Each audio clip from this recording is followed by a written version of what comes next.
चर्चा करेंगे इन्वेस्टमेंट के ऊपर। गोल्ड हो, इक्विटी हो, कोई और एसेट क्लास हो, रियल एस्टेट का झंडा सबसे ऊपर लगा हुआ है। आरबीआई ने ब्याज दरों में कटौती कर दी है और ये रिफ्लेक्ट होगा होम लोन्स के अंदर भी। मिड इनकम या इवन अफोर्डेबल हाउसिंग में वहां पर एक थोड़ा सा इम्पैक्ट आता हुआ देखेंगे। ब्याज दरों में तो कमी हो रही है, लेकिन क्या मकान हैं जो आप इस गिरते हुए ब्याज दरों का फायदा उठाते हुए आप खरीदना चाहोगे? घर ही नहीं होंगे तो आप बेचेंगे किसको? कुछ इंसेंटिव्स दें या फिर एक चीज ये हो जाए, महंगे घर हैं वो बिकने बंद हो जाए तो ऑटोमेटिकली इधर बनने शुरू हो जाएंगे। शॉक इंसेंटिव देना पड़े अफोर्डेबल हाउसिंग की मार्केट को, तो मेरा ख्याल है गवर्नमेंट को कंसिडर करना चाहिए। टियर 2 इवन टियर 3 सिटीज में काफी कुछ हो रहा है इन दिनों। कंपनियां हैं जो वहाँ पे सेटअप कर रही हैं, तो जरूर बताता है कि वहाँ पे भी ग्रोथ होती हुई दिखाई देगी। अभी यहाँ पर आएगा प्राइस प्रेशर, तो जो निवेशक वाला वर्ग है वो फिर से अफोर्डेबल की तरफ आएगा। माहौल बना हुआ है कि अपर एंड पर ही फोकस किया जाए और लोअर एंड को रिजेक्ट किया जाए। वाकई में इतना क्रंच आ चुका है अफोर्डेबल हाउसिंग का कि पुराना तो जो खत्म हो गया हो ही गया होगा और नया ना के बराबर है। सप्लाई जो है अगर रिड्यूस होती है और न्यू लॉन्चेस रिड्यूस होते हैं तो उसका इम्पैक्ट डिमांड पे भी पड़ता है। कोई सोचे कि मेरे पास 40-50 लाख हैं या 1 करोड़ हैं तो डाल के नुकसान में नहीं जाएगा। मकान निवेश के लिए खरीद रहे हो तो मेरी वार्निंग है कि ना खरीदो। ये घर है, खरीद लूं, कितना रिटर्न मिले। रेंटल यील्ड को एक बड़ा अच्छा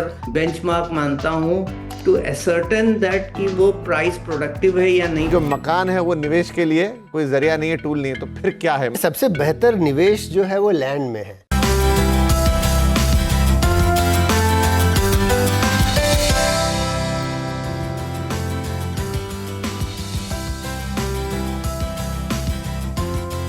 हेलो, वेलकम एंड बहुत बहुत स्वागत है आपका सीएनबीसी आवाज पर। आप देख रहे हैं the real asset show powered by signature global और आपके साथ मैं हूं आपका होस्ट विपिन भट्ट। तो बहुत बहुत स्वागत है जनाब आपका इस शो के अंदर, इस खास एपिसोड के अंदर। एपिसोड खास इसलिए बोल रहा हूं क्योंकि वैसे तो हर एपिसोड खास होता है, लेकिन आज 2 चीजें होंगी एक साथ। एक तो आज हम चर्चा करेंगे इन्वेस्टमेंट के ऊपर, खास तौर पे जो आप निवेश करते हैं रियल एस्टेट के अंदर रिटर्न कमाने के लिए। भाई रहने के काम आता है और भी काम आता है, लेकिन आज भी हमारे देश के अंदर सबसे बड़ा अगर कोई इन्वेस्टमेंट है जहां सबसे ज़्यादा लोग निवेश करते हैं वो रियल एस्टेट ही है। चाहे गोल्ड हो, इक्विटी हो, कोई और एसेट क्लास हो, रियल एस्टेट का झंडा सबसे ऊपर लगा हुआ है।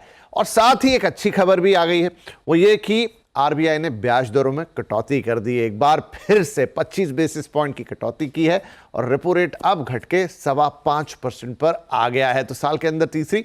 और इससे हो ये गया कि अब ये कटौती के बाद अभी तक पुरानी कटौतियां और इस कटौती को मिला दे तो एक अच्छा खासा रेट कट हम देख सकते हैं और ये रिफ्लेक्ट होगा होम लोन्स के अंदर भी, डेफिनेटली होगा।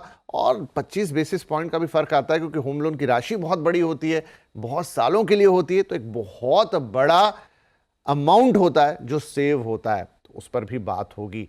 और ये सारी बातचीत करने के लिए आज हमारे साथ 2 खास मेहमान हैं। मेरे साथ स्टूडियो में मौजूद है गुलाम दिया साहब, senior ED Knight Frank India. Sir बहुत बहुत स्वागत है आपका।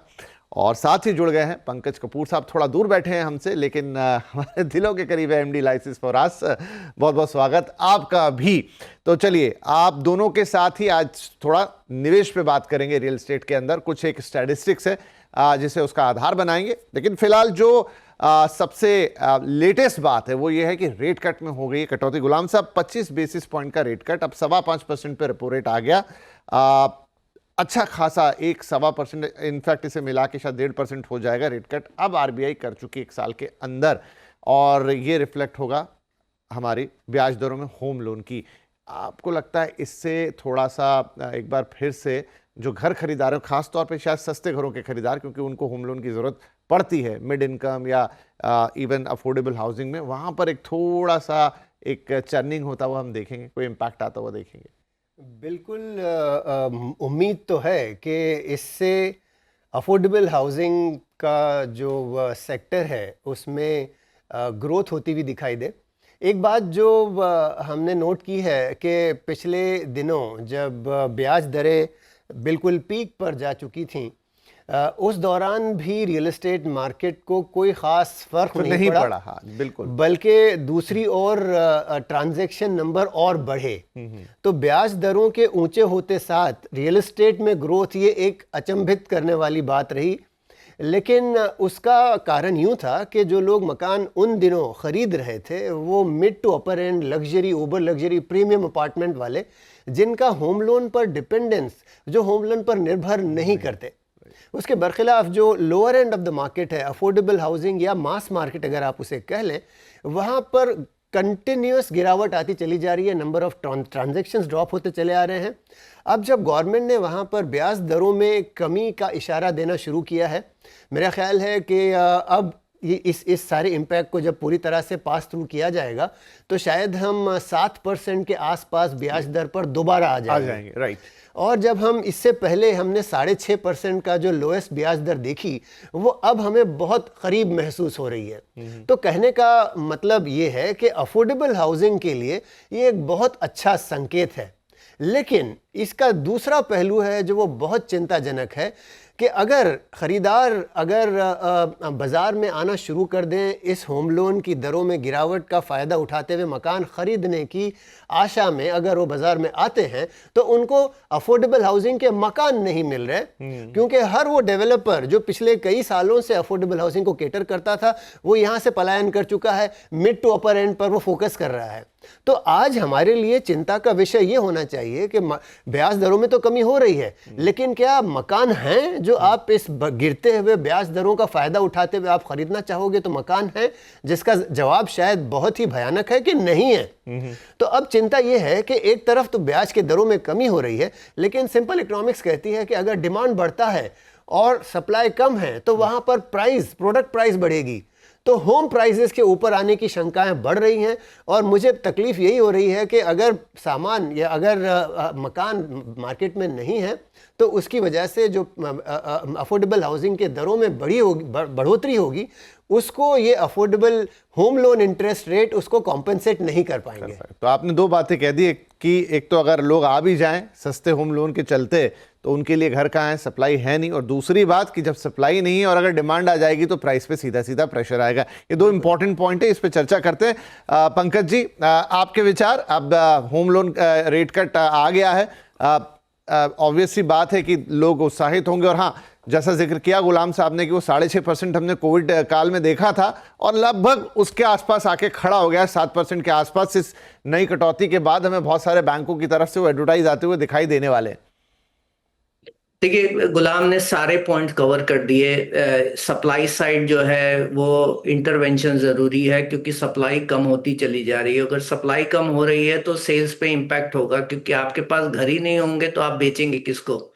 तो सबसे बड़ी इंपॉर्टेंट एस्पेक्ट से गवर्नमेंट को सोचना चाहिए कि जो प्लस पहले टैक्स इंसेंटिव्स एग्जम्पशंस देते थे अफोर्डेबल हाउसिंग के लिए ATIB के अंदर, उसको वापस से रिज्यूम करें, जिससे बिल्डर इंसेंटिवाइज हो और अफोर्डेबल हाउसिंग के अंदर सप्लाई बढ़ाए। दूसरा एक पॉइंट है जो गुलाम ने भी टच किया कि अगर सप्लाई कम हो रही है और डिमांड बढ़ रही है, जिससे क्योंकि हमारी अफोर्डेबिलिटी बढ़ रही है, तो प्राइस में बढ़ोतरी हो जाएगी।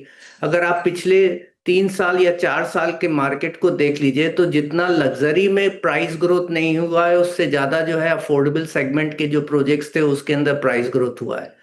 तो यही कारण है कि अगर प्राइस ग्रोथ हो रहा है ज्यादा, और तो आपका जो भी इंसेंटिव और बेनिफिट हो रहा है इंटरेस्ट रेट के कम होने की वजह से, वो उतना कंज्यूमर के पास नहीं जा रहा है, क्योंकि सप्लाई में कंस्ट्रेंट होने की वजह से प्राइस अफोर्डेबल हाउसिंग के अंदर ज्यादा स्टीपली बढ़ रहा है इन कंपैरिजन टू दूसरे सेगमेंट के अंदर। तो ये एक एस्पेक्ट्स है, बट ओवरऑल एस्पेक्ट्स में अगर हम देखें तो इंटरेस्ट एडजस्टेड अफोर्डेबिलिटी बढ़ रही है, और यही कारण है कि कितना भी होने के बाद भी हमको वॉल्यूम में बहुत ज्यादा गिरावट होती हुई नहीं दिखाई दे रही है, और रियल एस्टेट एक अभी भी ग्रोथ के कॉरिडोर पे है। हालांकि नंबर के बेसिस पे पिछले साल भर के अंदर हमको कोई ग्रोथ नहीं दिखाई दी, लेकिन इन टर्म्स ऑफ वैल्यू बढ़ता हुआ दिखाई दिया।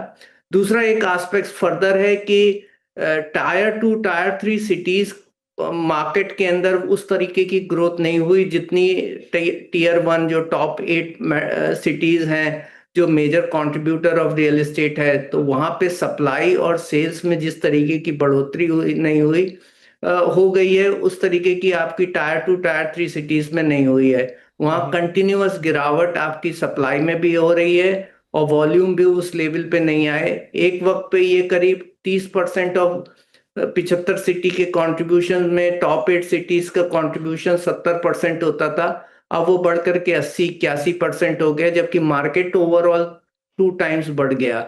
और ये क्लियरली इंडिकेट कर रहा है कि आपका जो मेजर सिटीज थी, बड़ी सिटीज थी, वहां पे आपका ग्रोथ ज्यादा अच्छे हुए। Luxury and ultra luxury segment में सप्लाई में ग्रोथ अच्छे हुए, लेकिन अफोर्डेबल और मिड सेगमेंट के अंदर और टीयर 2 सिटीज के अंदर उस तरीके की ग्रोथ नहीं दिखाई दी। तो गवर्नमेंट को सोचना चाहिए, specially tax exemptions, incentives for developer to ठीक है। इंटरवीन अब टुवर्ड्स वाकई में कि द। कैसे इस हाउसिंग के लिए फिर से लोगों को या डेवलपर्स को इधर लाया जाए। गुलाम साहब, ये पहले भी हमने जिक्र किया, अब चूंकि बात कर रहे हैं तो थोड़ी सी कर ही लेते हैं, रेट कट हुआ ही है यहाँ पर। वो ये कि सप्लाई नहीं आ रहा। अब क्यों नहीं आ रहा, तो उसके दो बड़े कारण कि एक तरफ तो अगर आपका लग्जरी बिक रहा है तो ऐसे बिजनेस सेंस आदमी बड़ी यूनिट्स को बेचेगा, ज़्यादा मार्जिन कमाएगा कम ट्रांजैक्शंस में, एक है। दूसरी तरफ कुछ रिपोर्ट्स आती हैं, कुछ दलीलें भी आती हैं कि जो आपका ओवरऑल घर का कंस्ट्रक्शन है वो महंगा हो गया है, मार्जिन्स फिर अफोर्डेबल हाउसिंग में बहुत ही ज़्यादा थिन हो गए हैं, तो यूं भी सेंस नहीं बनता ज़्यादा उसमें काम करने का।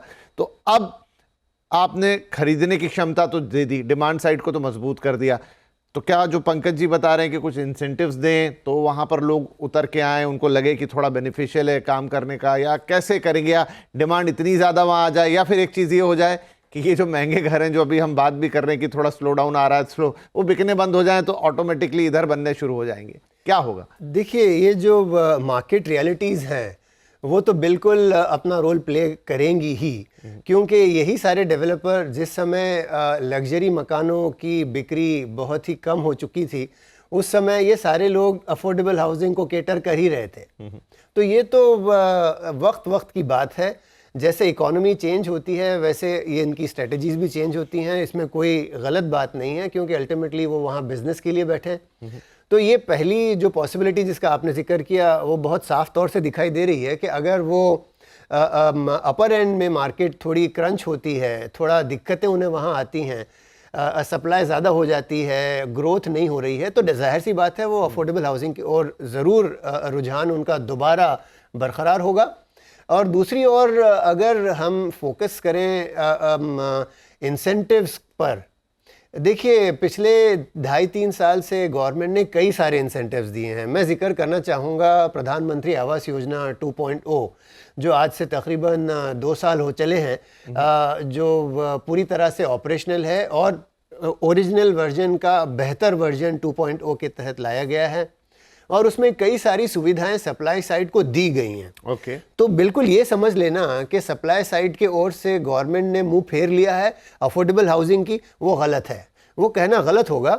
बस ये है कि आप और ज़्यादा इंसेंटिव्स चाहते हो, और ज़्यादा मराहत चाहते हो, और ज़्यादा सहूलतें चाहते हो, क्योंकि अब आप कंपेयर कर रहे हो अफोर्डेबल हाउसिंग को एक बहुत ही बेहतर सुपर लग्जरी में जो आपको मार्जिन्स मिल रहे हैं उससे कंपेयर करना शुरू किया है आपने, तो आपको वो पेल होता हुआ दिखाई दे रहा है, वो उसकी चमक मांद पड़ती हुई दिखाई दे रही है। वही सेक्टर जब बहुत ही खस्ता हालत में था तब आपको अफोर्डेबल हाउसिंग में बड़ी चमक दिखाई दे रही थी।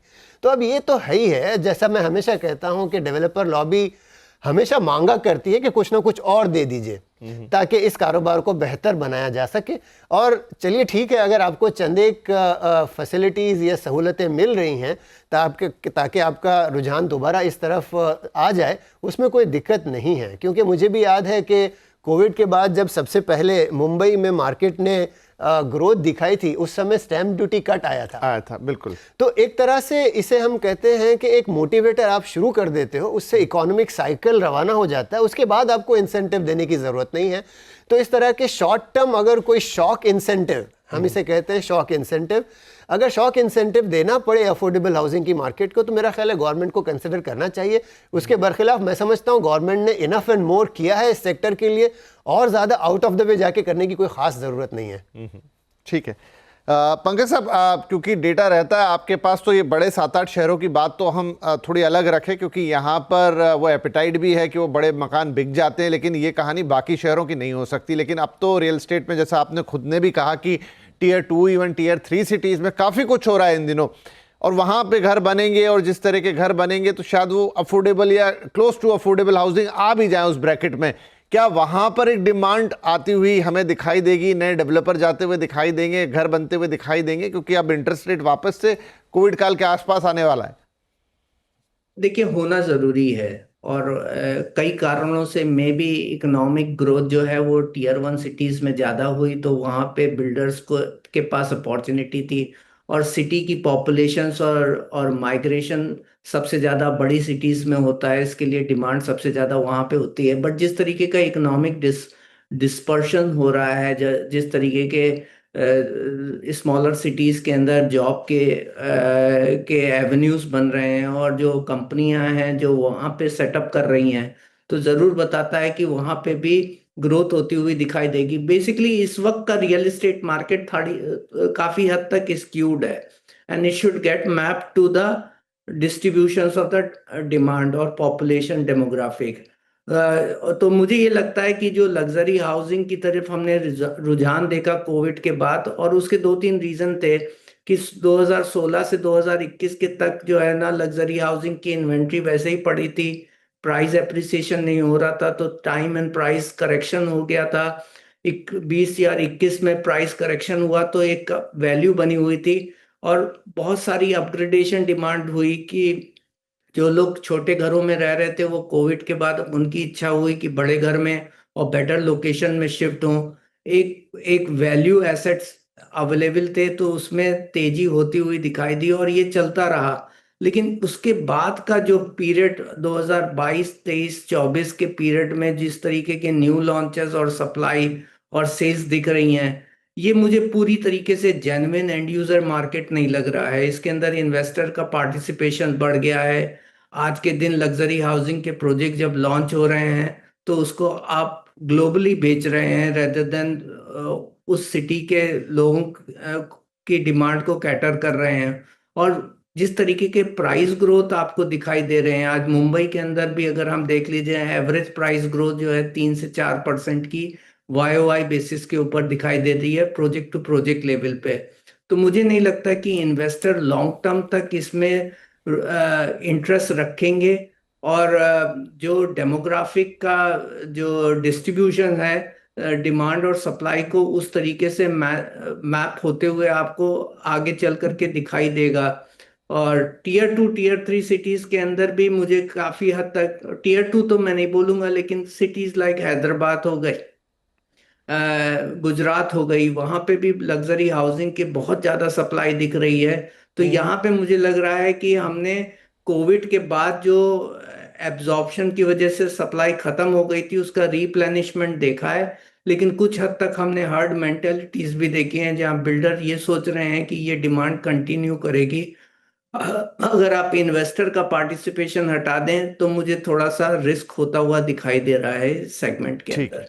तो और अब दूसरा एक क्योंकि पॉइंट जो मैंने पहले भी बोला कि जी, अफोर्डेबल हाउसिंग, क्योंकि सप्लाई कम है, मुझे प्राइस ग्रोथ और वो ज्यादा इन्वेस्टेबल लग रही है in comparison to the luxury and ultra luxury segment. ठीक है। तो अब तो निवेश के पॉइंट ऑफ व्यू से ही आते हैं। अब ये बातें थोड़ी कंट्राडिक्ट करेंगी, क्योंकि आपने कहा कि इंटरेस्ट रेट घट गए हैं तो यहां अफोर्डेबिलिटी बढ़ेगी, डिमांड आएगी, और सप्लाई है नहीं तो जाहिर सी बात है कि प्राइस ऊपर जाएंगे। लेकिन अब थोड़ा सा इसका एक उल्टा पहलू है जो हमारे सामने दिख रहा है। तो एक रिपोर्ट थी हाल ही में, और हमारे जो मित्र हैं एनरॉक, उनकी तरफ से आप लोगों की जो बिरादरी वाले जहां पर रिपोर्ट्स आती हैं ढेर सारी अलग अलग, तो उसमें पंकज जी और गुलाम साहब एक ये फिगर निकल कर आया कि अफोर्डेबल हाउसिंग के जो 2022 से 2025 के बीच में उन्होंने एक तुलना की, और ये पाया कि जो रिटर्न ऑन इन्वेस्टमेंट है वो अफोर्डेबल हाउसिंग में भी है, लेकिन वो रहा कुछ 26% के आसपास इन 3 सालों के दरमियान, जो वैसे तो बुरा नहीं कह सकते। लेकिन उसकी तुलना में जो महंगे घर थे वहां 40%, और कई कई जगह पे तो एनसीआर जैसी जगहों पर 50, 60, 70% तक वो चला गया। और रिपोर्ट का मोटा लब्बुल हुआ भी है कि इसीलिए निवेशकों का भी जो रुझान है वो अफोर्डेबल से हटके चला गया प्रीमियम हाउसिंग पे। अब बहुत सारे निवेशकों की बड़ी कैटेगरी है, जो सिंपल छोटे निवेशक हैं वो तो शायद बाहर हो गए होंगे उससे, लेकिन जिनके पास बड़ी रकम होती है, पहले वो शायद मल्टीपल यूनिट्स खरीदते थे, वो भी वक्त हमने देखा है अफोर्डेबल में, अब उन्होंने बड़े ही यूनिट खरीदना शुरू कर दिए। तो अब इस चीज को कैसे समझे? आपने भी यही बात की, पंकज जी ने भी यही बात की कि अभी यहां पर आएगा प्राइस प्रेशर, वो दाम ऊपर जाएंगे। तो क्या ये मानूं कि वो जो निवेशक वाला वर्ग है वो फिर से अफोर्डेबल की तरफ आएगा या नहीं, ऐसा होगा? देखिए, पहली चीज़ जिसका अभी हम पिछले वाले सेक्शन में हमने जिस पर डिस्कशन की वो ये है कि सप्लाई कंस्ट्रेन जो अफोर्डेबल या मास हाउसिंग में ऑलरेडी कई अरसे से महसूस किया जा रहा है, वो तो बना हुआ है। तो निवेशक अगर आए भी तो निवेशक के लिए भी तो खरीदारी करने के लिए सामान मार्केट में होना ज़रूरी है ना। तो वो भी नहीं है, उतना भी नहीं है, वही बहुत कम है। न्यू लॉन्चेस नहीं हो रही हैं। दैट वो अभी शायद पंकज जी भी अपने डेटा को सामने रख के आपको बता सकते हैं कि अफोर्डेबल हाउसिंग के सेगमेंट की न्यू लॉन्चेस किस कदर श्रिंक हो चुकी हैं। और टिपिकली जो निवेशक होते हैं वो इस बात का फ़ायदा उठाते हैं कि उनको डेवलपमेंट रिस्क के दौरान इन्वेस्टमेंट का फ़ायदा मिले, कि आप न्यू लॉन्चेस जब हो रही हैं उस समय आप ख़रीदते हो ताकि आपको साल 2 साल में जब डेवलपमेंट हो जाए तो उसका भी ग्रोथ आपको हासिल हो जाए, बनिस्बत ये कि आप तैयार शुदा माल ख़रीदो जिसमें आपको डेवलपमेंट रिस्क ख़त्म हो जाने के कारण आपका अप्रिसिएशन और श्रिंक हो जाता है। तो उमन निवेशकों की ये मेंटालिटी है कि वो प्रोजेक्ट लॉन्च पे निवेश करते हैं, और अगर लॉन्चेस ही श्रिंक हो रही हैं तो निवेशकों के लिए वहाँ पर जाहिर सी बात है ऑप्शंस या पॉसिबिलिटीज़ बहुत कम रह जाती हैं। तो इस चीज़ को भी समझना ज़रूरी है कि जब ये जिस रिपोर्ट का आप जिक्र कर रहे हैं उसमें ये श्रिंकेज होने का कारण केवल रिटर्न ऑन इन्वेस्टमेंट का श्रिंकेज होना ही काफ़ी नहीं है, बल्कि ये भी है कि आप जिस आसानी से, अभी पंकज जी जिस चीज़ का जिक्र कर रहे थे कि जब कोई एक mid to upper end project launch होता है तो ओवरनाइट मकान बिकने शुरू हो जाते हैं। और ये चीज़ प्रीवियस पीक टाइम पर भी देखी गई कि डेवलपर्स के ये बड़े बड़े बुलंद बांग दावे आने शुरू हो जाते हैं कि हमने 4 घंटे में पूरा प्रोजेक्ट बेच दिया, 1 घंटे में बेच दिया वगैरह। उसका कारण यही है, और जैसा पंकज जी भी कह रहे थे, कि आज ख़रीदारों की मिक़दार में निवेशक ज़्यादा होते दिखाई दे रहे हैं और वो इस चीज़ का फ़ायदा उठाते हैं। जैसे ही कोई नया लॉन्च आया और जैसे ही फिर वो बुलंद बांग दावे शुरू होते हैं मीडिया में कि हमने इतने बेच दिए उतने बेच दिए, अगले महीने भर में उस फ्लैट के दाम बढ़ना शुरू हो जाते हैं। तो ये चीज़ तो तय है कि ओवरऑल इकोनॉमी और मीडिया जिस तरह से निवेश को, प्राइस के रिटर्न को बढ़ाता है, वो चीज़ इस समय वो बेनिफिट वो जो अपर एंड में जो हासिल है वो लोअर एंड को अभी तक नहीं मिल पाया है। एक चीज़ तो न्यू लॉन्चेस नहीं हो रही हैं, और दूसरी चीज़ वो बड़े बड़े दावे नहीं हो रहे। अब मैं एक हमारे इंडस्ट्री के बॉलीवुड के एक सुपरस्टार ने जो चंद एक मकान शायद बोरीवली में खरीदे थे और 5-6 मकान इकट्ठे उन्होंने बेचे, उनको कोई बहुत बड़ा फायदा नहीं हुआ। मुश्किल से कुछ शायद सालाना तौर पर 7-8% का ही जो मुनाफा उनको दिखाई दिया, और वंस अगेन मीडिया ने उस पर हर तरह से फोकस किया। तो ये चीज़ फिर दिखाई दी कि अगर वही सुपरस्टार हमारी इंडस्ट्री के अगर बांद्रा में या वर्ली में हाई एंड अपार्टमेंट खरीदते हैं तो उनका निवेश उनको बेहतर रिटर्न दे जाता है बनिस्बत वो अपार्टमेंट जो उन्होंने 6-7 इकट्ठे बोरीवली में या कहीं ख़रीद लिए, उससे उनको बेहतर रिटर्न नहीं मिल पाए। तो ये चीज़ तो सारे निवेशक देखते हैं, और जहाँ पर वो सेलिब्रिटी स्टेटस आ जाता है तो उसमें तो माइंडसेट यूं भी वहाँ उस तरफ मुड़ जाते हैं। तो ये ओवरऑल एक माहौल बना हुआ है वो पूरी तरह से ख़रीदारों को भी मजबूर कर रहा है कि अपर एंड पर ही फोकस किया जाए और लोअर एंड को रिजेक्ट किया जाए। तो ये एक इस समय मेरा व्यू है कि ये जो परिस्थिति बनी हुई है वो अफोर्डेबल हाउसिंग में निवेश करने के खिलाफ चल रही है। लेकिन आगे चल के भी क्या ये हालात बदलेंगे, मुझे नहीं लगता, क्योंकि अफोर्डेबल हाउसिंग का सेगमेंट इस समय सप्लाई क्रंच से ज़्यादा जूझ रहा है। पंकज जी क्या कहेंगे? जिक्र भी किया गुलाम साहब ने आपके डेटा का, तो अगर आपके पास हैंडी रहता भी है, क्या वाकई में इतना क्रंच आ चुका है अफोर्डेबल हाउसिंग का कि पुराना तो जो खत्म हो गया हो ही गया होगा और नया ना के बराबर है? देखिए, मैं रिटर्न की जो बात कर रहे हैं आप लोग, एक तो ना के बराबर तो मैं नहीं बोलूंगा, लेकिन करीब 20 से 25% सप्लाई के अंदर रिडक्शंस हो गया है वो भी बड़ा नंबर फ्रॉम द मार्केट। और अगर सप्लाई जो है अगर रिड्यूस होती है और न्यू लॉन्चेस रिड्यूस होते हैं फ्रॉम इट्स पीक, तो उसका इम्पैक्ट डिमांड पे भी पड़ता है। लेकिन मैं कंप्लीटली डिसएग्री करता हूँ फ्रॉम द पॉइंट जो गुलाम का एक दृष्टिकोण और तर्क था कि आपका जो लग्जरी सेगमेंट में उसमें ज़्यादा अच्छा रिटर्न हो रहा है। अगर आप प्राइस एप्रिसिएशन देख लीजिए तो आपको नोएडा में सबसे ज़्यादा मिलता है, गाजियाबाद के अंदर सबसे ज़्यादा मिलता है, अफोर्डेबल लोकेशन जितनी भी हैं उसके अंदर सबसे ज़्यादा प्राइस एप्रिसिएशन पिछले 3 या 4 साल के अंदर दिखाई दिया। आज मैं कुछ एक प्रोजेक्ट्स की एक असेसमेंट कर रहा था जो स्टॉल्ड प्रोजेक्ट थे और 2016 से स्टॉल्ड थे, विले पार्ले बांद्रा वाली लोकेशन पे थे। उनका आज भी वही प्राइस है माइक्रो मार्केट में जो 2016 में उनका प्राइस हुआ करता था। तो ग्रोथ जो लग्जरी लोकेशंस और अल्ट्रा लग्जरी लोकेशंस के अंदर है प्राइस की, वो उतनी नहीं हुई जितनी अफोर्डेबल लोकेशंस के अंदर हुई जो अफोर्डेबल सेगमेंट के मार्केट थे। और ये हर एक शहर के अंदर दिखाई दे रहा है। ये ऐसा नहीं है कि आप केवल मुंबई की बात देख रहे हैं। कुछ एक स्पेकुलेटिव मार्केट है एनसीआर वगैरह का, जहाँ को गुड़गांव में आपके कुछ एक new launches takes place uninhabitable location में, फिर भी लग्जरी सेगमेंट के अंदर, और वो इन्वेस्टर के थ्रू पार्टिसिपेशन के थ्रू बिक जाते हैं। लेकिन ओवरऑल एस्पेक्ट्स पे अगर आप रिटर्न के पॉइंट ऑफ व्यू से देख ली तो आप ये रिटर्न कैसे आकलन कर रहे हैं कि बिल्डर ने लॉन्च किया, बेच दिया, ये रिटर्न बिल्डर को है कि एक निवेशक है जिसने घर खरीदा, किस प्राइस पे खरीदा और over a period of time उसमें कितना ग्रोथ हुआ। तो अगर हम चेंज इन प्राइसेस देख रहे हैं इन प्रोजेक्ट लेवल और लोकेशन लेवल पे, तो अफोर्डेबल सेगमेंट में मुझे ज्यादा अच्छा रिटर्न दिखाई दे रहा है। और उसका रीजन भी है क्योंकि सप्लाई का स्क्यूज रिडक्शन हो गया है। और दूसरी बात, वो लोकेशन जो हैं वो बेटर कनेक्टेड भी हो गई, जो पहले इंफ्रास्ट्रक्चर की वजह से थोड़ी अनइनहेबिटेबल लोकेशन थी। जबकि जो लग्जरी लोकेशंस हैं उसमें मॉडरेशन इसके लिए दिखाई दे रहा है क्योंकि दूसरी लोकेशंस की कन्वीनियंसेस बढ़ती हुई दिखाई दे रही है।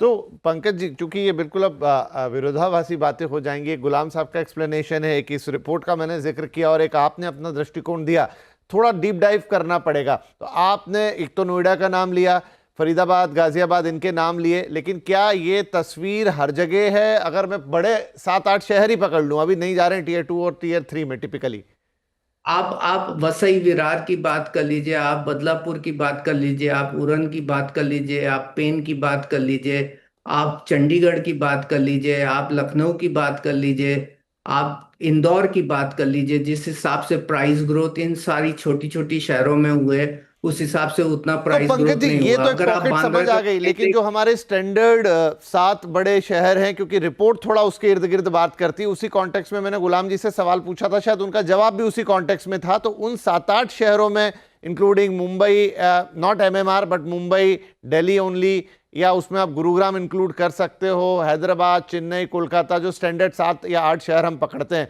वहां पर भी क्या यही इक्वेशन है? हाँ, क्योंकि कारण है सप्लाई बढ़ती चली जा रही है। हर तीसरे दिन एक नया लॉन्च होता है जहां पे बिल्डर बोलता है कि वो इस प्राइस पे लॉन्च कर रहा है and he gives a good discount to the investor. So the price growth in the luxury and ultra luxury segment पे जो है उतना नहीं दिखाई दे रहा है जो इस दृष्टिकोण से दिख रहा है। और इसका एक रीजन भी है कि क्यों ये दृष्टिकोण उनका बन रहा है। ये अपनी एक लोकेशंस का जो है वो एवरेज निकाल करके उसको पिछले साल के एवरेज से कंपेयर करते हैं। वो ये नहीं देखते हैं कि ये प्रोजेक्ट टू प्रोजेक्ट प्राइस में कितना चेंज हुआ और उसका एवरेज देखें। तो क्या होता है कि जब नई ज्यादा सप्लाई और न्यू सप्लाई आ रही है लग्जरी सेगमेंट में, तो एवरेज जो है वो हायर एंड की तरफ स्क्यूड हो जाता है। तो इसके लिए आपको प्राइस ग्रोथ ज्यादा दिखाई देती है और आप ये सोचते हैं कि भाई उसमें रिटर्न ज्यादा है।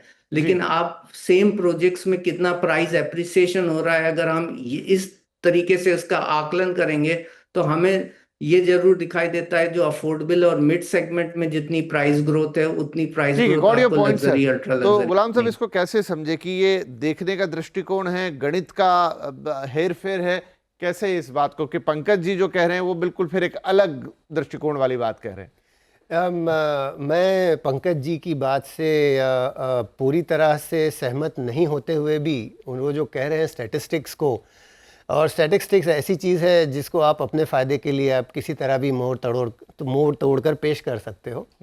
पर ये बात है कि जब अगर मैं जिक्र करूं वर्ली सी फेस का, हम जहां बैठे हैं यहाँ से बहुत करीब, जो न्यू लॉन्चेस आज से 2 साल पहले यहाँ पर 75,000 रुपये के दाम पर वर्ली सी फेस के मकान ऑन एन एवरेज बिका करते थे, बेहतरीन नई बिल्डिंगों में 90,000 रुपये।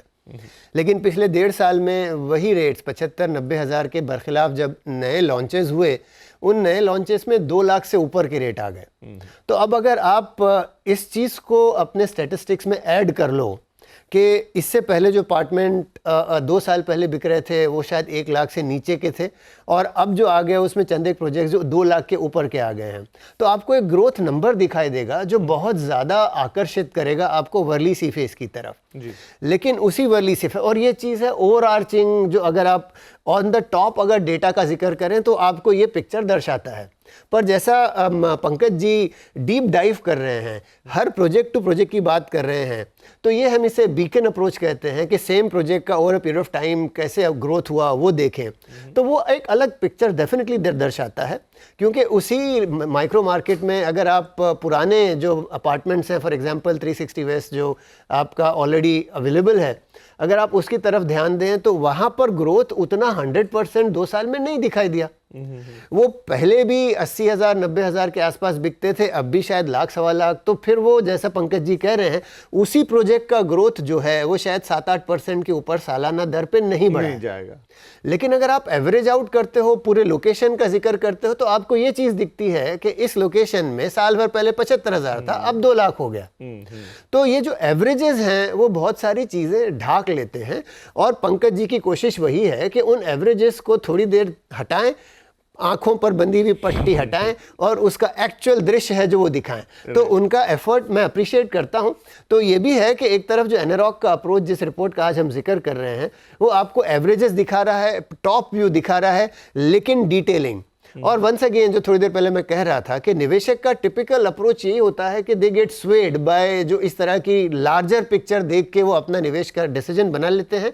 लेकिन हर निवेशक को चाहिए कि हर अपार्टमेंट जिस बिल्डिंग में निवेश कर रहे हैं उस बिल्डिंग में अलग अलग फ्लोर के अपार्टमेंट की ग्रोथ रेट अलग अलग हो सकती है। मुंबई में टिपिकली बेटर व्यू को बेटर प्राइस मिलता है, sea view is a better the best location, westerly vis a vis east apartment, बहुत सारी ऐसी चीज़ें हैं और सबके अलग अलग नुआंसेस हैं, सबके प्राइस ग्रोथ अलग अलग होते हैं। तो एक एवरेज आउट करके उसे एक स्टैटिस्टिक्स में ढाल देना एक पहलू है। लेकिन दूसरा पहलू मैं बिल्कुल आपके सारे ऑडियंस को, आपके सारे श्रोताओं को मैं कहना चाहूँगा कि पंकज जी के अप्रोच को बिल्कुल निगलेक्ट ना करें, क्योंकि वो निवेशक के लिए वो बेहतर अप्रोच है कि जब आप जो चीज़ खरीद रहे हो उस पर ध्यान दो, ना ये कि मैक्रो स्टैटिस्टिक्स पर ध्यान दो, ना ये कि किसी सेलिब्रिटी ने कोई मकान खरीद लिया बेच लिया उस पर ध्यान दो। आपके लिए आवश्यक ये है कि जहाँ पर आप निवेश कर रहे हो उसे भली भांति समझो, ये समझ लो कि इस अपार्टमेंट में आपको किस प्रकार का निवेश का रिटर्न मिलेगा,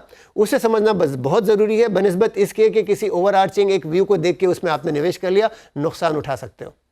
तो अब ये बात हो गई, मतलब बड़े अच्छे से आप दोनों ने थ्योरी पूरी समझा दी कि कैसे देखना है। तो अब अगर मैं इसी पे अफोर्डेबल वाला पूछ लूँ तो फिर क्या वहाँ अभी भी जैसा पंकज जी कह रहे थे कि अगर आप प्रोजेक्ट टू प्रोजेक्ट या डीप डाइव करके देखेंगे तो अफोर्डेबल में आपको ज़्यादा इंक्रीमेंट प्राइस का देखने को मिला, तो फिर भले अभी सप्लाई नहीं है वो एक अलग विषय है और वो तमाम चीज़ें, तो वहाँ अभी भी अगर कोई सोचे कि मेरे पास 40-50 लाख हैं या 1 करोड़ हैं, इतना ही हैं, तो डाल के नुकसान में नहीं जाएगा।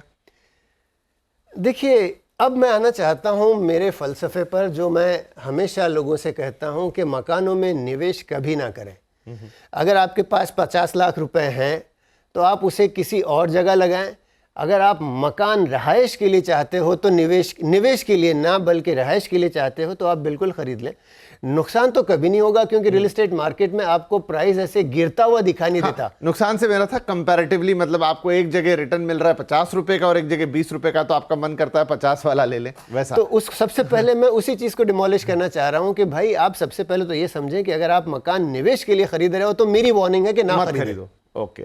और अगर आप खरीद रहे हो अपनी खुद की रहायश के लिए तो चाहे 5% बढ़े या 50, आपने अगर 50% बढ़ गया तो कल बेचना तो नहीं ना है, राइट। तो आप केवल खुद को खुश करने के लिए कि मेरे मकानों की वैल्यू इतनी बढ़ गई है, कागज़ी तौर पर लोगों को दिखाने के लिए कि मैंने इतना बेहतरीन डिसीजन लिया, अगर उस पहलू को मद्देनज़र रखते आप मकान ख़रीदना चाहते हो तो बिल्कुल ख़रीद लीजिएगा। लेकिन फिर भी एज ए निवेशक, एक इन्वेस्टर की तरह तो मैं हमेशा से इस चीज़ के खिलाफ हूं, क्योंकि रियल एस्टेट आपको उस तरह का ग्रोथ नहीं देता। आज भी आप जिन नंबर्स का आप जिक्र कर रहे हो, चाहे वो पंकज जी की थ्योरी हो या चाहे जो आप जिस रिपोर्ट का जिक्र कर रहे हो, अगर आप दोनों भी देख लो तो उसमें आप पिछले 3 ही साल का जिक्र कर रहे हो। जबकि रियल एस्टेट का साइकिल जो है कम से कम 10-11 साल का चलता है। उन 3 साल के बरखिलाफ उससे पहले 7 साल में जो लोगों ने निवेश किया है वो तो बहुत जोखिम में रहे। तो आप जब देखते हो ग्रोथ आपको लॉन्ग पीरियड पर देखनी है, वो 2-3 साल नहीं देखनी। अब आप ये समझ लें कि आज जो बंदा मकान खरीद रहा है ये कहे कि विपिन जी ने या गुलाम ने कहा है कि खरीद लो, दर अच्छे हैं, निवेश होना चाहिए, खरीद लेता है और कल को दाम नहीं बढ़ते, चले गिरे नहीं लेकिन बढ़ते नहीं। तो यही चीज़ समझना बहुत आवश्यक है। पहली चीज़ तो ये कि डिटेल में हर निवेश को, हर मकान को समझें और उसके बाद ये समझें कि लॉन्ग टर्म ग्रोथ प्रॉस्पेक्ट्स क्या हैं। मैं हमेशा कहता हूँ अगर आप पंटर हो, जुआरी हो, अगर आप जुआ खेलना चाहते हो, आपने आज खरीदा 2 महीने बाद बेचना चाहते हो, आप एक ग्रोथ देखना चाहते हो, वो एक अलग बात है, आप निवेशक नहीं हो। निवेशक वो है जो लॉन्ग टर्म और मिड टर्म को सामने रख के निवेश करता है। और ये जिस चीज़ का अप्रोच हम टिपिकल रियल एस्टेट से तवक्को रखते हैं कि मकानों की दरें हर 3-4 साल में दुगनी होती चली जाएं, वो नहीं होता, कभी नहीं होता। अगर आप लॉन्ग टर्म देखें तो आपका एवरेज ग्रोथ रेट वो टिपिकली इन्फ्लेशन के आस ही पास घूमता रहता है, 100-150 बिप्स ऊपर या नीचे। तो अगर आपका 7% इन्फ्लेशन चल रहा है तो शायद आप या 8% पे भी ग्रोथ हो सकता है या 6% पर हो सकता है। तो ये समझाना आपके निवेशकों के लिए बहुत ज़रूरी है। हमारा फ़र्ज़ बनता है कि इस चीज़ से आगाह करें कि अगर निवेश ही केवल आपका मुद्दा है तो रेसिडेंशियल प्रॉपर्टी शायद आपके लिए दुरुस्त नहीं है। फिर क्या दुरुस्त होगा उस पर मैं आता हूं आपके पास। पंकज जी, आपकी राय इसके ऊपर। एक फ़लसफ़ा यहाँ पर रखा गुलाम साहब ने कि क्या करना चाहिए, लेकिन मुझे याद है शायद वो 2007-8 का समय था और लोग यही, मैं क्योंकि इंटरेस्ट रेट कट हुआ है, ताज़ी चीज़ है, लोन लेके निवेश किया करते, फंसे भी उसमें से बहुत सारे लोग, बाद में बहुत तकलीफें भी उनको हुई, लेकिन वो लोन लेके उन्होंने इन्वेस्टमेंट की। तो पहली बात तो क्या कि अभी लोन की दरें आ जाएंगी करीब 7% के आसपास।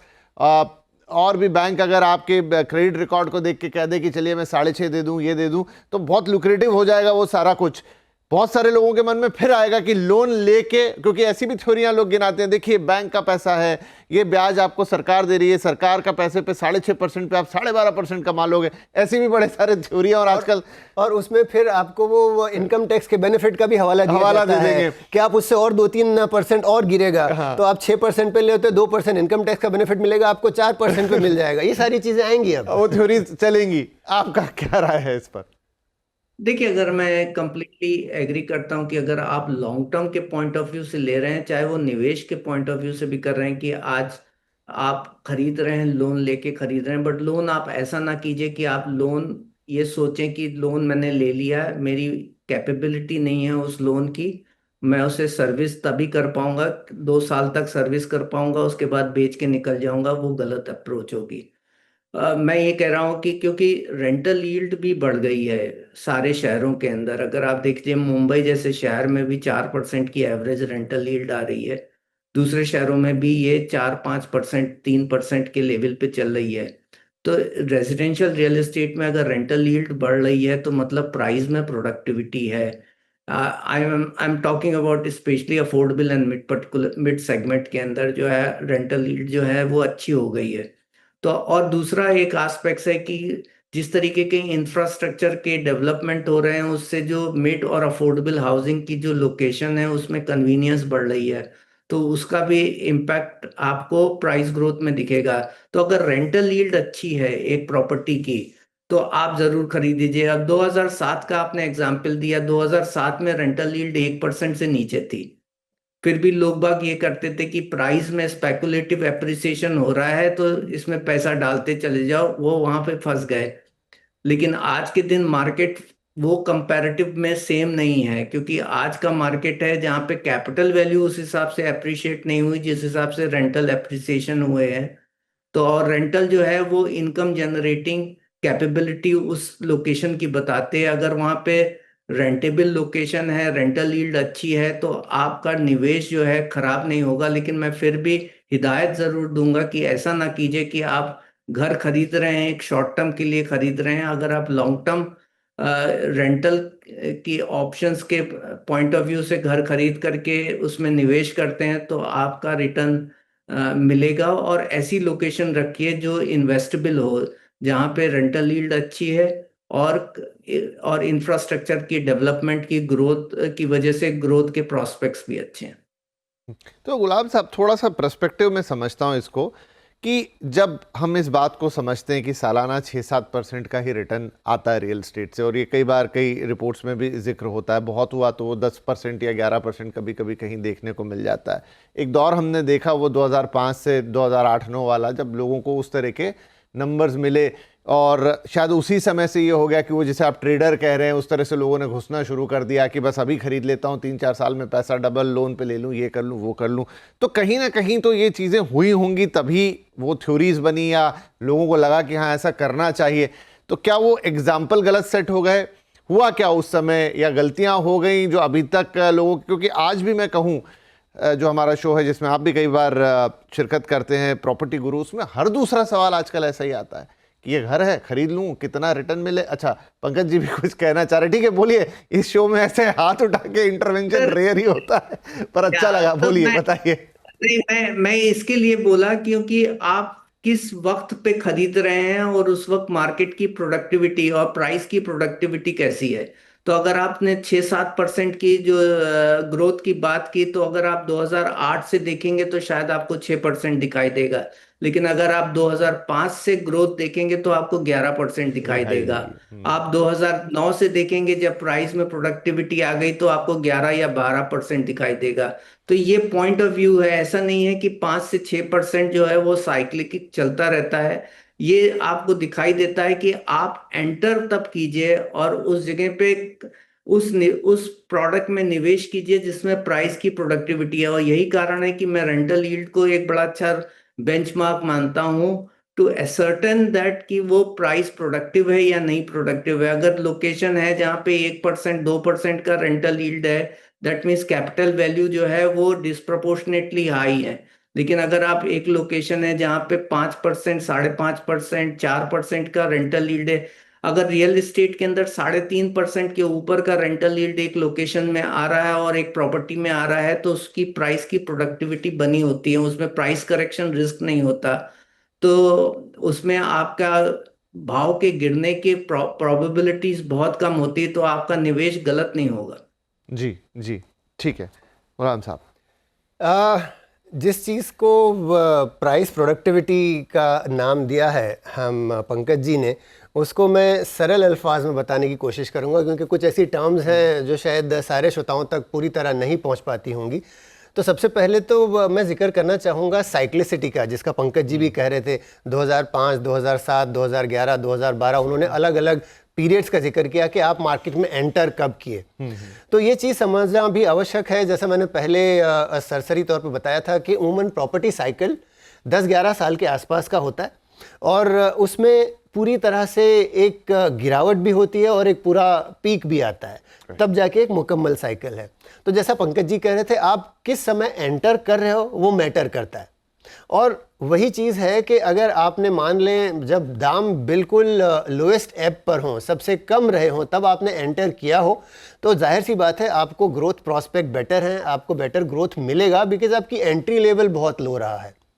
अब उमूमन होता क्या है, आप जिन प्रश्नों का जिक्र कर रहे हो कि आपके शो पर जब लोग सवाल पूछते हैं, आई एम श्योर आप ये शो कम से कम 10-12 साल से कर रहे हो, आपने देखा होगा कि कितने सवाल, अगर आप इस किस्म के सवालों का काउंट रखें तो आपको अंदाज़ा होगा कि जैसे ही प्रॉपर्टी साइकिल पीक पे चलने चलता है सवाल बढ़ जाते हैं। एक और इंडिकेटर है कि जब गली कोचे में आपको रियल एस्टेट ब्रोकर्स की शॉप्स दिखाई देने लगी, तो समझ जाइए कि प्रॉपर्टी साइकिल ऊपर चल रहा है। हर वो शख्स जिसके पास और कोई काम नहीं होता वो प्रॉपर्टी ब्रोकर बन जाता है, बाहर एक पार्टियां लगा देता है प्रॉपर्टी ब्रोकर। तो ये चीज इंडिकेशन आपको ऑलरेडी दिख रहे हैं। पिछले 3 साल में हर गली में मेडिकल स्टोर और बार्बर के साथ एक आपको हजाम जरूर दिखाई देगा। और ये वो वक्त है जब आपके लिए इंडिकेशन है कि आप संभल जाएं। ये वक्त आपके हाथ से निकल चुका। जब आज से 2.5-3 साल पहले आपके पास बेहतरीन वक्त था, जब प्रॉपर्टी साइकिल टर्न अराउंड हो रहा था, उस समय जिसने मार्केट में एंट्री कर ली उसको टाइमिंग का फायदा भरपूर मिलेगा, क्योंकि आपको वो सही समय मिल गया कि जब उससे नीचे दाम नहीं गिरना था, वहां से ऊपर उठना था। हम टिपिकल प्रॉपर्टी क्लॉक को उससे 6 o'clock पोजीशन कहते हैं। अब अगर आप 12 o'clock पोजीशन पे एंटर कर रहे हो, उसके बाद तो ये चेंज होना है। 1 बजे तो शायद और कम, 2 बजे बहुत कम, 3 ज़्यादा, तो जो ग्रोथ ऑफ फॉल भी है वो उसी रफ्तार से बढ़ता चला जाएगा। तो पहली चीज़ आपके निवेशकों के लिए प्रॉपर्टी साइकिल को समझना आवश्यक है, ताकि वो जाने कि कब एंटर करें। अब इसके बाद दूसरा सवाल जिस पर पंकज जी से मैं अब मतभेद रखता हूं कि रिटर्न जो आप यील्ड का जिक्र कर रहे थे पंकज जी के 3.5%, 2%, 4%, देखिए ये अपने आप में बहुत सारे भेद छुपाए रखे हैं। अगर आप केवल रेंटल मार्केट के तरफ ध्यान दें तो आपको ये समझना जरूरी है कि कौन रेंट कर रहा है। वो लोग जो किसी कारण आप टेम्परेरी अकोमोडेशन चाहते हो वो रेंट पे जा रहे हैं। इंडियन मेंटालिटी, भारतीय जो जहनियत है वो कहती है कि आपके लिए मकान ख़रीदना सबसे ज़्यादा ज़रूरी है।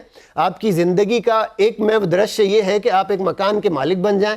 तो ये जो बचपन से आपको जहन में ड्रिल किया जाता है उसमें मकान की मिल्कियत अपने आप में सबसे बड़ा टारगेट या ख्वाब हर हिंदुस्तानी का होता है। बिल्कुल। और वो शख्स जब रेंट करता है तो क्यों करता है? वो इन ट्रांजिट है। मतलब ये कि वो जानता है कि साल 2 साल तक वो मकान खरीद नहीं पाएगा या किसी कारण उसको साल 2 साल के लिए टेम्परेरी अकोमोडेशन चाहिए तो रेंट कर रहा है। अब चूंकि बात आ गई है ट्रांजिट अकोमोडेशन की, किसी भी शहर में ट्रांजिट अकोमोडेशन कौन लेता है? जब बहुत ज़्यादा जॉब्स क्रिएट हो रही हैं। मान लें आप बेंगलोर का एग्जांपल ले लें, बेंगलोर में कई सारे दूसरी जगहों से लोग आ रहे हैं, सारे शहर, सारे मुल्क से लोग आ रहे हैं। क्योंकि वहाँ पर जॉब्स क्रिएट हो रही है तो वहाँ पर रेंटल हाउसिंग का डिमांड बन रहा है, क्योंकि हर वो शख्स जो मान ले इंदौर से आ रहा है, मैसूर से आ रहा है, कोची से आ रहा है, जयपुर से आ रहा है, वो वहाँ मकान खरीदना नहीं चाहेगा। इसलिए वो रेंट पर है क्योंकि वो ट्रांजिट में है।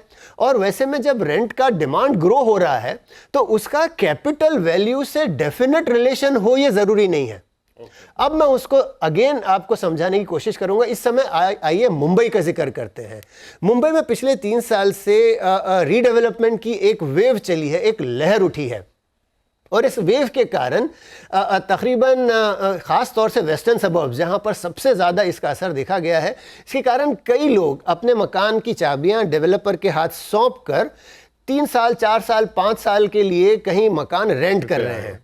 ठीक है। और इस चीज़ का वंस अगेन ये इन सारी चीज़ों का एक इतना बड़ा बवाल खड़ा हो जाता है कि लोगों ने कहा कि आज रेंटल मकानों के कारण, रीडेवलपमेंट के कारण रेंटल मकानों में एक किस्म की आग लगी पड़ी है। हमने उसके आंकड़े देखे हैं, सालाना तौर पर 14 से 15 हज़ार मकान से ज़्यादा वो लोग नहीं ले रहे हैं जो अपने मकानों की चाबियां डेवलपर को देके ट्रांजिट अकोमोडेशन में जा रहे हैं। तो ओवरऑल का ये 10 से 15% भी नहीं बन रहा। साल में हमारे कम से कम 1.5 से 2 लाख मकान रेंट होते हैं, रेंट रजिस्टर होते हैं, और कई सारे शायद अनरजिस्टर्ड भी रेंटिंग होती होगी, लेकिन ऑफिशियली उसका एक बहुत छोटा सा परसेंटेज है।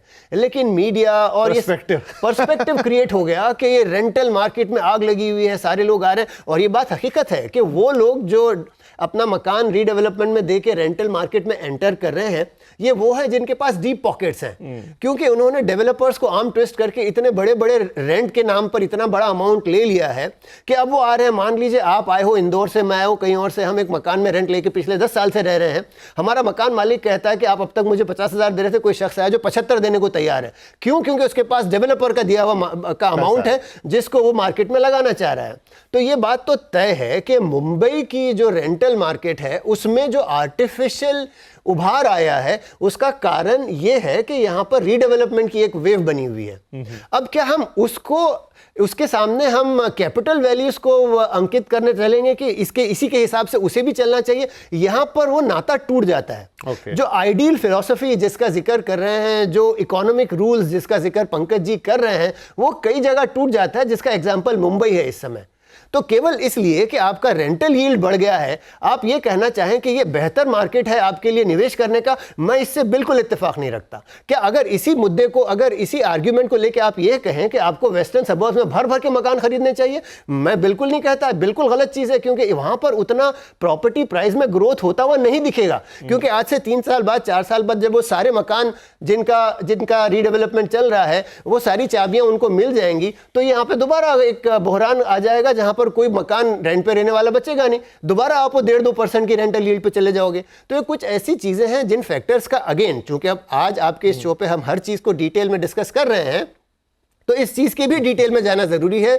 केवल जो एक फिलॉसफी या एक इकोनॉमिक प्रिंसिपल को सामने रख के निवेश करना भी गलत है। राइट। तो मैं अगले सवाल पे जाऊं उससे पहले पंकज जी क्विकली, क्योंकि आप हाँ कर रहे हैं कि ना कर रहे हैं सिर हिला के मैं समझ नहीं पाया।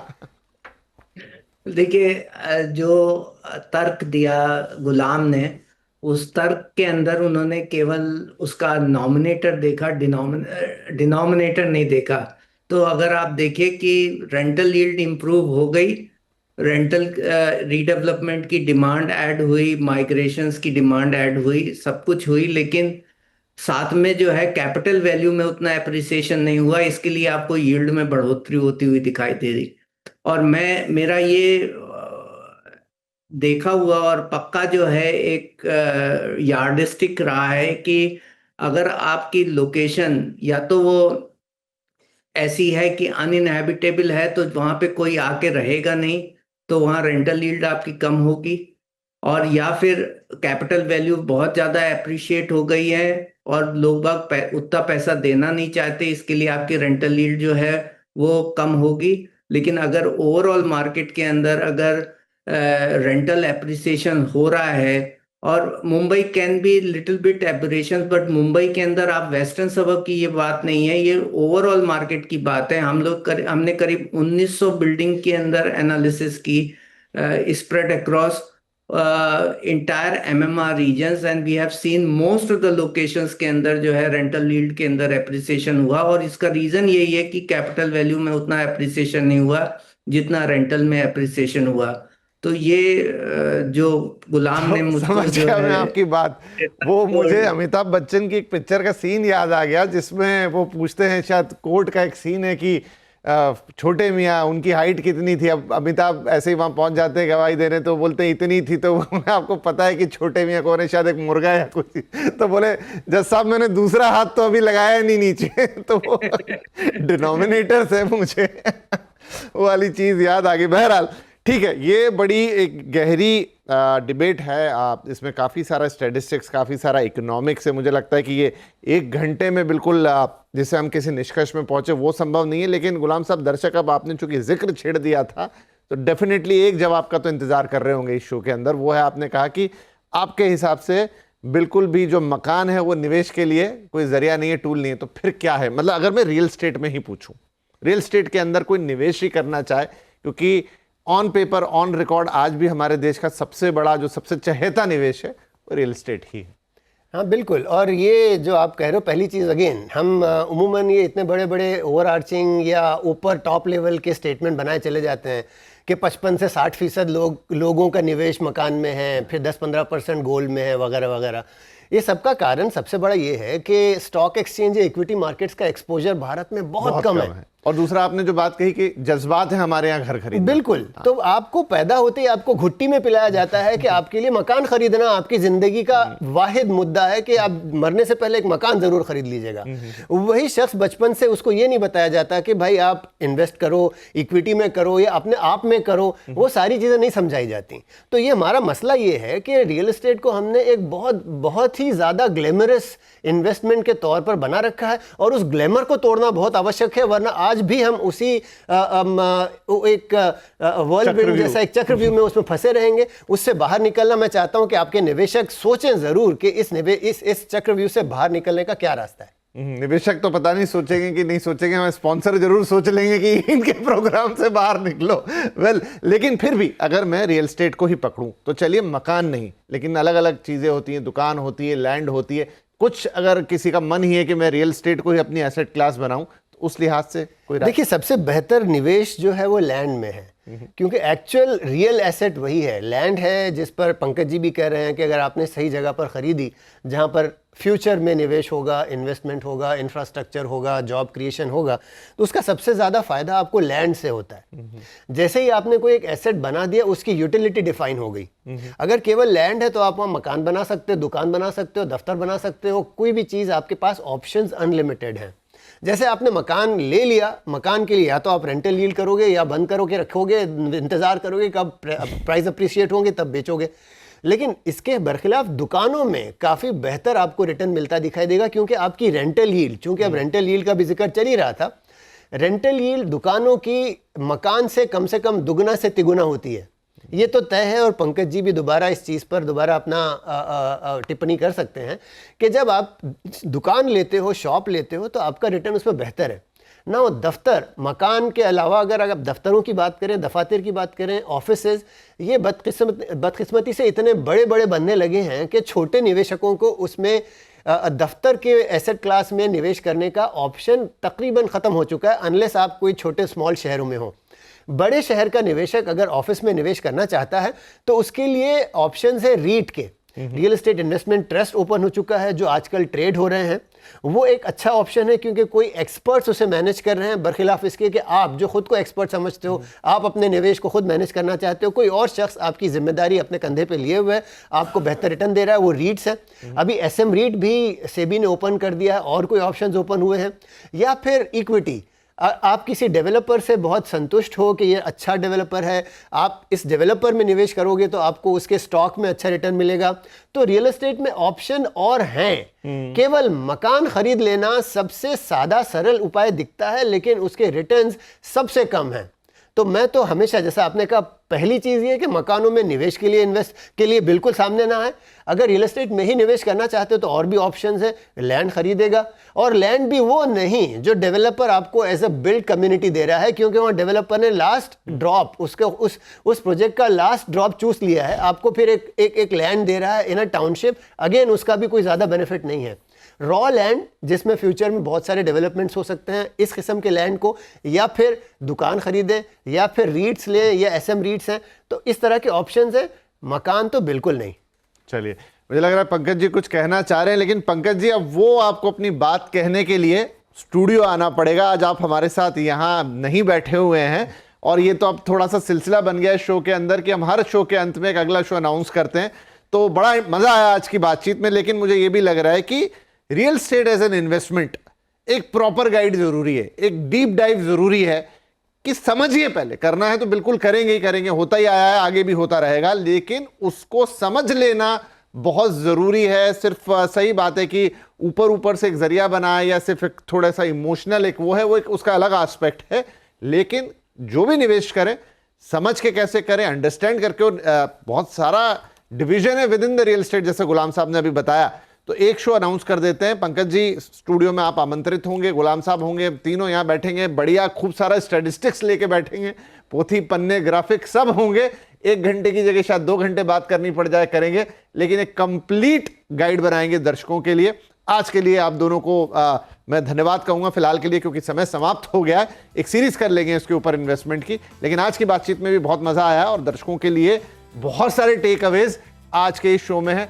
बस आप जब शो देखेंगे तो नीचे बता दीजिएगा कि वो जो स्पेशल हम सीरीज करेंगे या 1-2 घंटे बात करेंगे, उसमें आप और क्या रियल एस्टेट इन्वेस्टमेंट के बारे में जानना, सुनना, समझना चाहते हैं, ताकि हम उन एस्पेक्ट्स को भी कवर कर लेंगे। बहुत बहुत धन्यवाद सभी दर्शकों का भी हमारे साथ इस कार्यक्रम में जुड़ने के लिए। अगले हफ्ते फिर मिलेंगे, तब तक के लिए नमस्कार।